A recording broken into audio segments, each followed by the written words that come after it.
we have to accept that we are wounded, we are with wounds. Whatever the religion, that doesn't matter. We all are with wounds. We have to accept that culture is not something very innocent or non-violent. Girls were given for marriage when they are very young, 14, 15, that was normal. But today we know that is not good. Whether we should continue this practice or whether this is healthier to the children and even to the institution. I should register myself to such authority. There they have checked me, they have to do whether I am mentally healthy to have a child.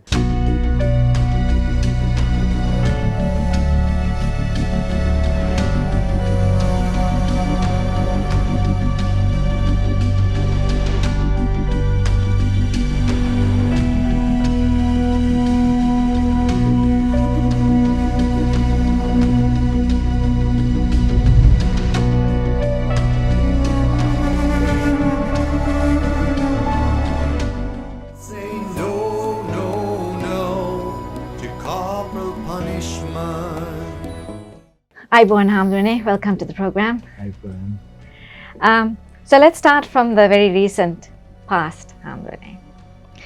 You and I were trying to make a change in this country. We wanted a better country for our children. And you and I participated in Naragala, a historic attempt that citizens came together. But I didn't hear anyone chanting that we want better children, unscarred, that are suitable for our country. What is your opinion how we can heal the wounds of hundreds of years, centuries if not? I think first we have to accept that we are wounded, we are with wounds. But I feel that we look, what we have to do outside and to see the enemy outside. But if we understand we all are with wounds, intergenerationally transmitted wounds and direct wounds, then once we accept that, then we can see that with wounds, we are living with wounds, and small incident is enough for us to then we get angry and our voice will go up, and all these are because of our wounds. So the first thing I propose is to everyone in this country, to whether they are Tamil, Muslim, Sinhala, whatever the religion, that doesn't matter. We all are with wounds, and those wounds are some political things. 1950s, what happened, 1983, 1971, 83, and then 87 to 90, and then the 30 years of conflict, and all these things we saw lots of violence. And whether our own family members were affected or not, that doesn't matter. We saw the news, and in news we saw so much of violent incidents. So after listening all these things, we are with wounds, and to accept that is the starting point, as I think.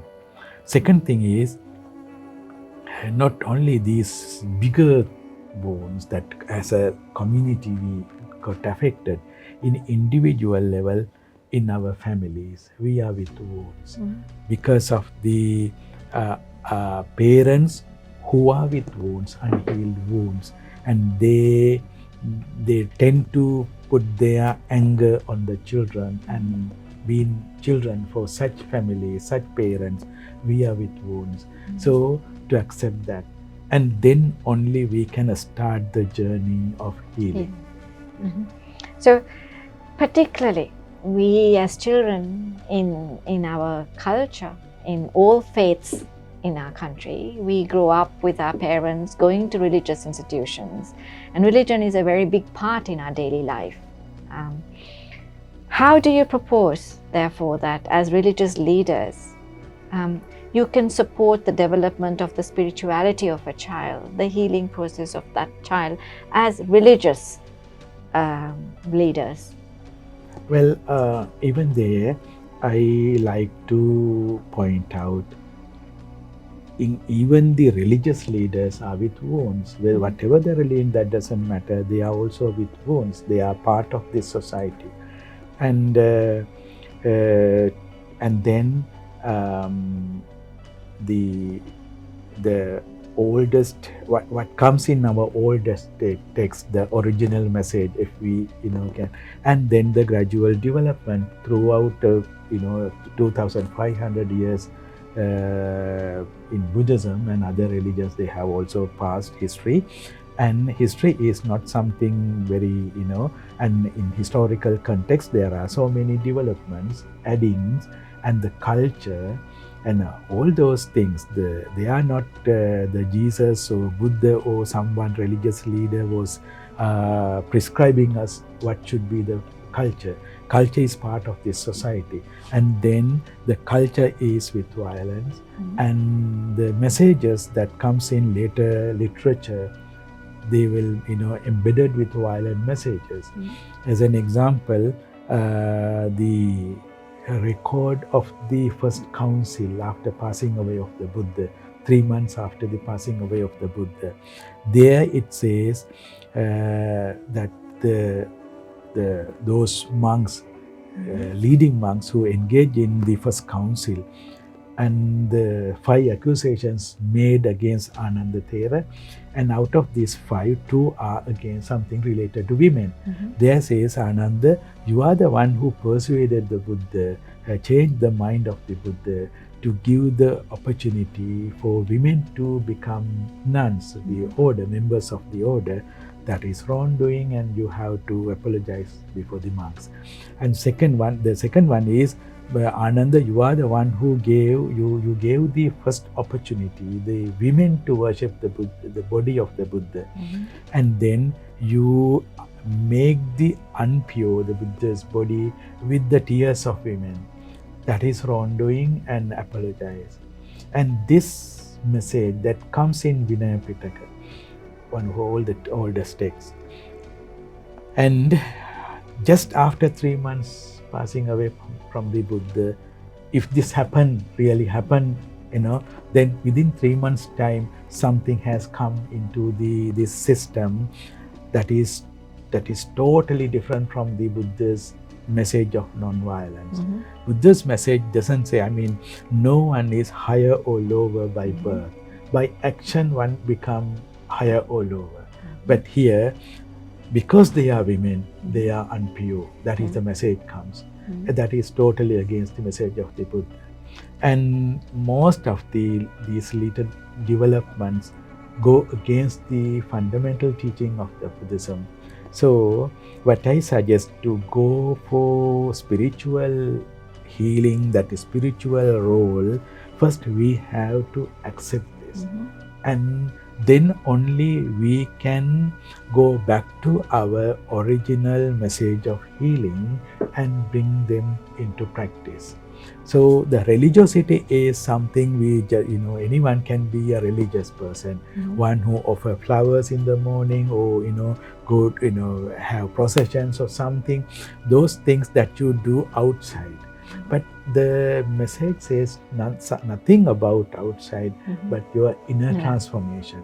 So this is what we have to, bring into discussion, how we go into the original message and how to change ourselves. It's a self-reflection. That's right. Then I think we can start our journey, a healed country, healed space for children. That is what I see. Okay, so it's interesting you say that about the 3-month Sajjayana after the passing away of Buddha, that in modern day we seem to have taken on that wrong message where women are not allowed to go to the Udamalu of the Sri Mahabodhi in our country for our women. So in your perception, we should encourage the women to take their rightful position and be able to be free and visit the Udamalu. Is that correct? Well, not particular place. By going to Udamalu, you don't get anything. It is, those are later developments, right? But accept everyone as human being, whether what is the gender, what is the caste, whatever. We don't care any of this. We are equal human being. We have the dignity, and we have to give that dignity to everyone. Okay. Yeah. Excellent. So it's all about equality. That's right. Okay. So in terms of children particularly, Hamdrene, we know that a child is someone who is vulnerable, who deserves a lot of love and care. And I'm almost certain that you yourself was ordained as a child. So what are your feelings and your memories about being exposed maybe to punishments or some form of disciplinary processes that may or may not have kept a mark in your mind? The first thing, I think we have to accept even the monks are with wounds, and those the chief monks who discipline, who thinks discipline younger monks are also with wounds. And my experience, I like to share a minor thing that when I was I became a monk when I was 14. I came to the temple when I was 13 and became a monk when I was 14. And I could draw pictures. I mean the figures. By looking at the person, I can draw. And in 1983, when I was in the temple, that's in the Thero, that time it was the famous one, and the two characters, Colombo and Thero, and there was a calendar in that paper. And I wanted to draw that picture, Colombo and Thero. So for those who are watching us, these two figures had very wavy, beautiful hair. That's right. Curly hair. Yeah. Yeah. So I wanted these, beautiful people, and I did it. I did it, and I went to show the chief monk there.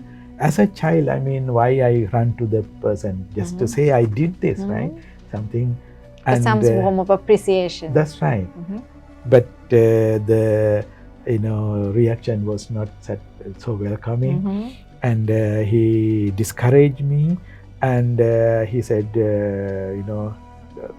just do your reciting and those things, and something like very discouraging. And that really affected me, and I stopped drawing, and that talent that I had was almost gone. I mean, for I didn't do that until now. You haven't been drawing.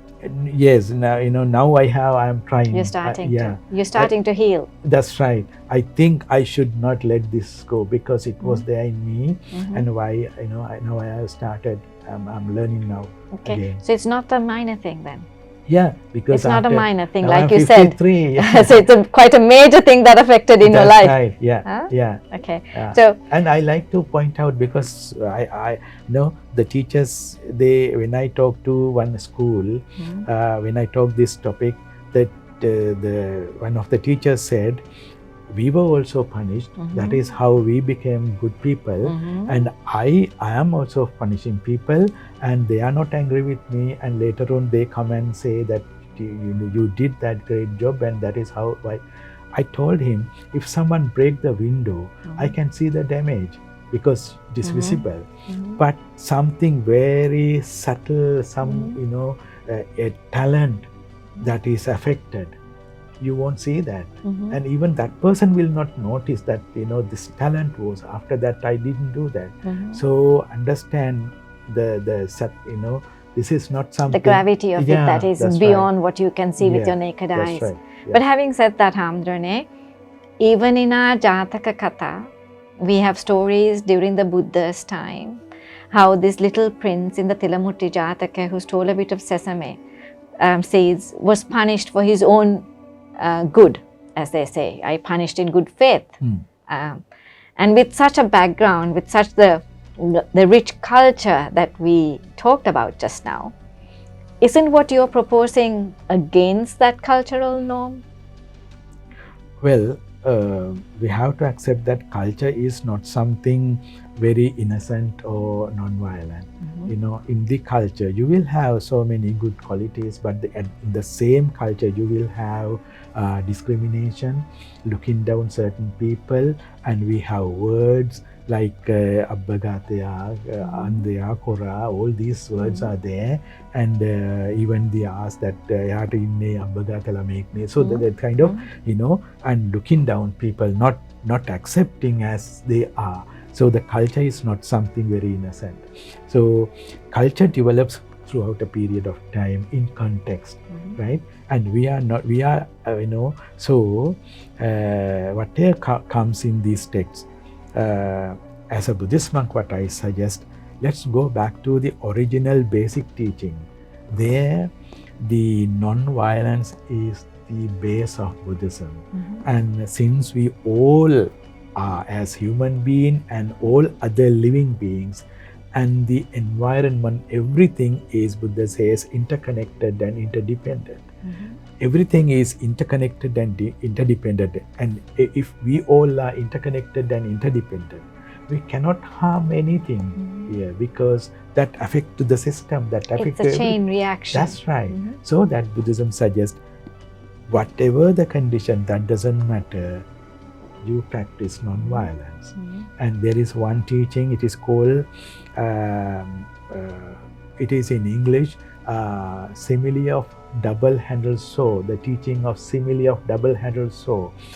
And in that teaching, in Pali word, it is Kakachupama Sutta. Okay?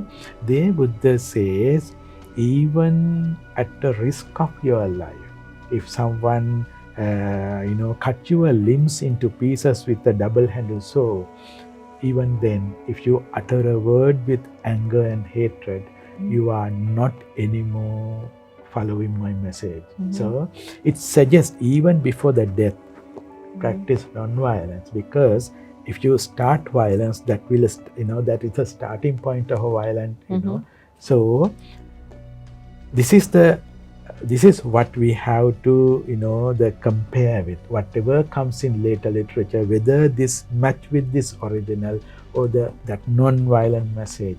If anything is not fit with that, those are, later developments.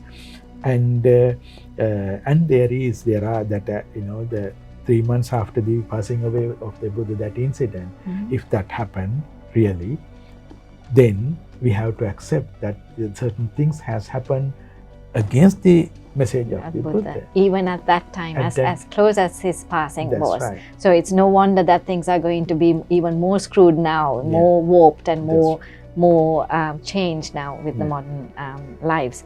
So finally, coming to the very recent now, with such a rich heritage that we have to accept that we do have such a rich heritage. There is a discussion happening about ordaining children at a young age. It's not so much the ordaining, but it's the abuse that we seem to be hearing more and more within religious institutions. And there is some sort of a protest by the people saying children are too young to be ordained. Especially with the economic crisis, we as an organization are getting lots of complaints to say that children are being given to temples in this current climate. So their protection, in terms of their protection within a religious institution, where do you see the responsibility and the accountability of those who have taken them on board as their carers, as their guardians, as well as where do you see us, the citizens, protecting our children even though they're not our own? Well, in the past, girls were given for marriage when they are very young, 14, 15, that was normal.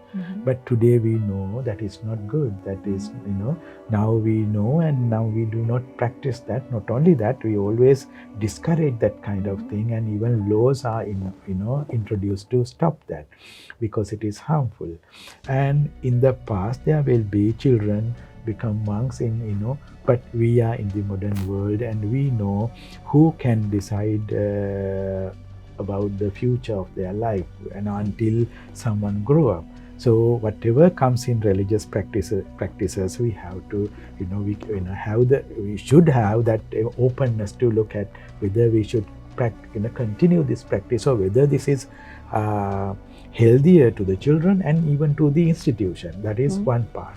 Second thing, not only for those children who are in religious institutions, whatever it is, children are generally, we accept they are protected and safe with parents, right? And if someone take the child into, from family, parents to another place, I think ordinary people cannot do that without official endorsement. There should be a process. What I suggest is the Child Protection Bureau is the place. The Child Protection Authority. Right? There, if I'm now 53, if I want a young monk, a child to become monk, and everyone is agree, and I don't think I should, do that. I should register myself to such authority. There they have checked me. They have to do whether I am mentally healthy to have a child, and whether what are my practices, what is my way of living, whether the place I live, whether it is a good place for a child to live, and who are the people who are coming there, and whether I have time to look after the child. All these things have to be, checked, and then only after that much of scrutiny, I should be given the permission. I have to pass the first level. Secondly, if a child come to me, I don't know what is the age group, but if it is a child, it should be registered there through Child Protection Authority. It should happen, and the officers of Child Protection Authority should visit the place at least once in 3 months to see whether the child is growing healthily, whether the environment is good, and until he become 18 or without such system, no any institution or a person should be given the authority take a child into his or her custody, whether it is a family, whether it is a madrasa, whether it is a church, whether it is, is it not something particular one religion? It is about children. So this is what, and I have suggested this to one of the earlier high authority person from the Child Protection Authority, and this is what I see the answer, the solution for that. Okay. Well, thank you so much, Hamdrene, for a very rich discussion today. My final request from you is, let's do the discussion with the true beneficiaries of our future, with our children. Sure. Okay. I'll be gladly joined with that discussion. Thank you. Child protection is a collective social responsibility which neither you nor I can walk away from.